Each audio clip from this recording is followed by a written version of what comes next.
name's Lucy Vetterkundler. I'm the artistic director here at the Art Gallery.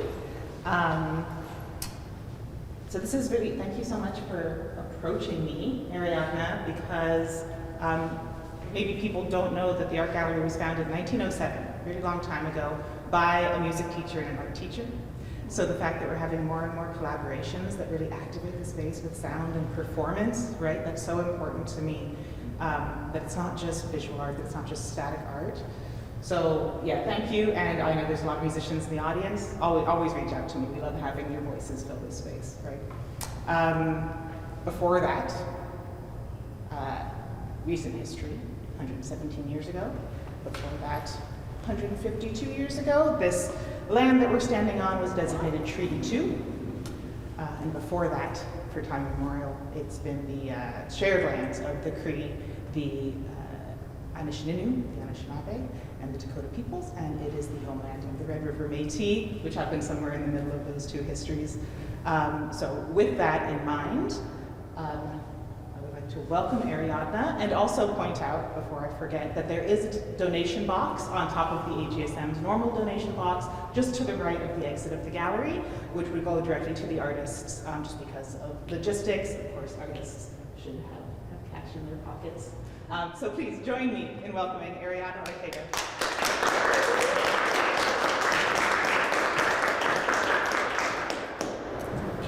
Well, thank you so much for coming.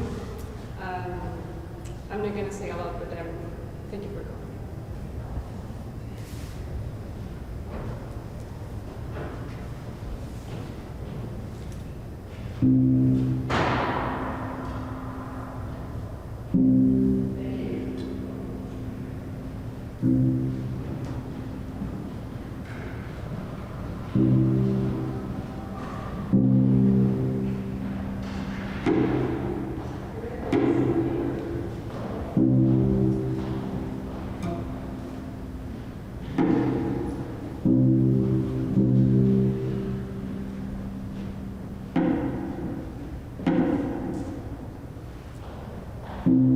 The day is grieving, and it is long with loss. You express a need to know yourself. I listen and listen. The day is giving. I'm full of sunshine tears. Solitude becomes me again. I listen and listen too. The day is leaving, and overshadowed by night. Higher, life forces shape new thoughts. I listen.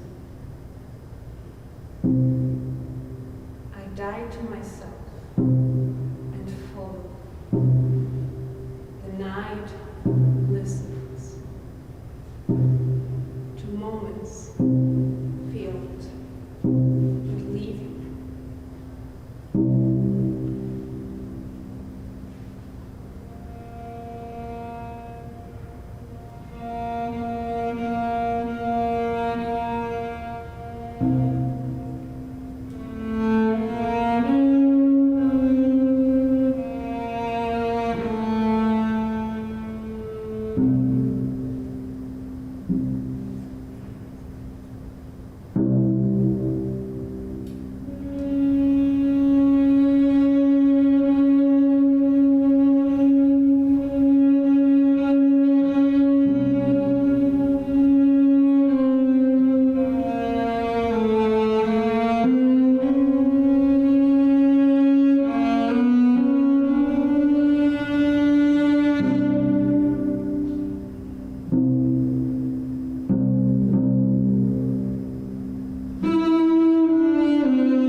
The world is leaking life. Rain, tears, and broken dreams. The world is on fire. Homes and hearts on fire.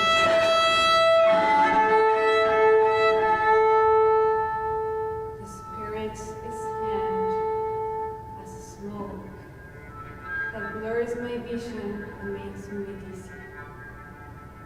I don't want to look, but I'm sweating and my mind burns.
do we hold silence?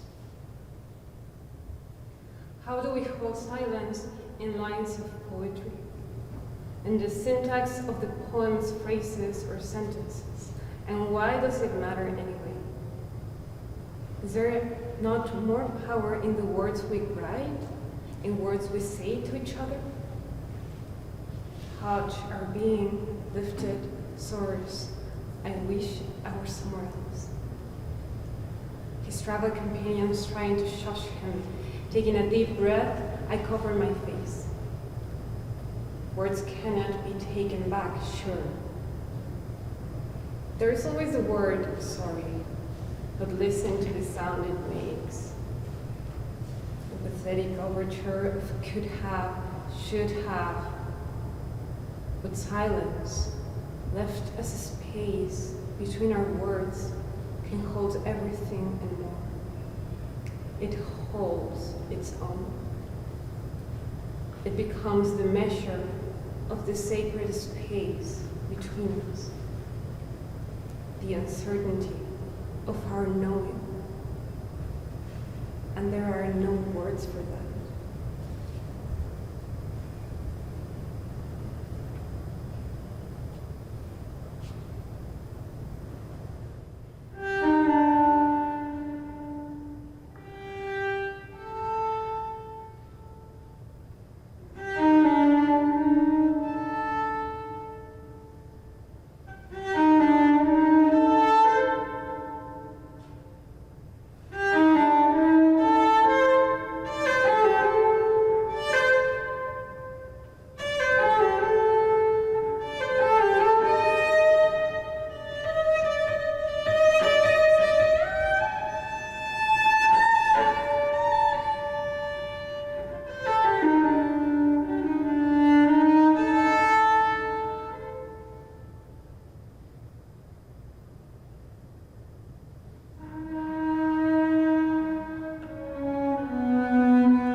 Today is very beautiful.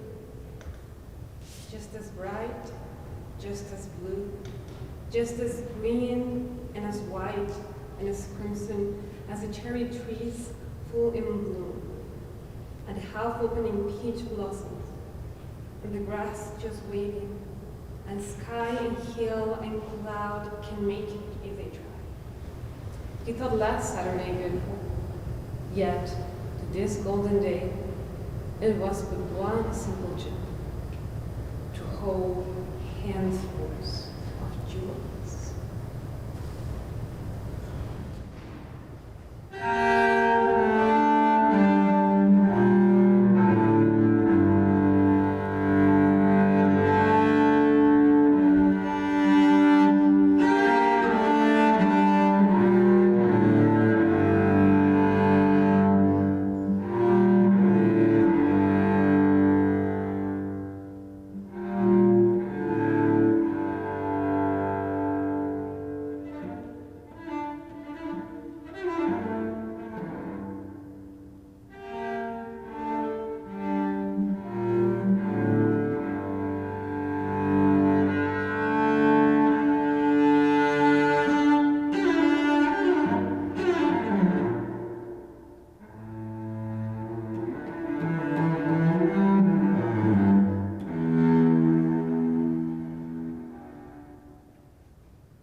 soul.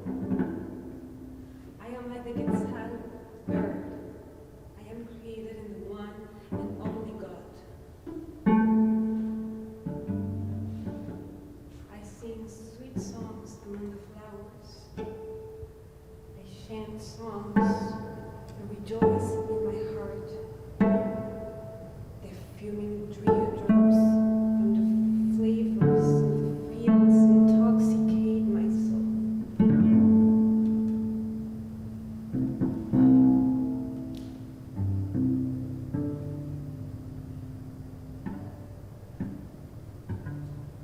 I grieve to myself that ever this dwelling on earth should end.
I would like to read now, like, the music I played and the things I read, because it's being recorded, we all should know.